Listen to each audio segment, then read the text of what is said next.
কাবা ঘরের একজন কালো ইমাম আছে, নাম ইমাম আল কালবানি। উনি লন্ডনে একটা ইন্টারভিউতে বলেছেন, আমার মায়ের বদ্দুয়া আমাকে কাবা ঘরের ইমাম বানিয়েছে।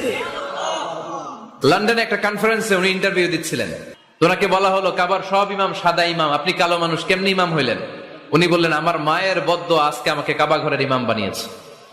উনি বললেন, আমি ছোট্টবেলা অনেক বদের হাড্ডি ছিলাম, আমার মতো দুষ্ট আমার এলাকায় কোনো ছেলে ছিল না। মানুষের গালাগালি, মারামারি, দুষ্টামি, ভাঙচুর, চেঁচামেচি, চিৎকার, বিশৃঙ্খলা আমার মতো কেউ বেশি করতে পারতো না। কিন্তু আমার মা ছিল অনেক বড় আল্লাহওয়ালা।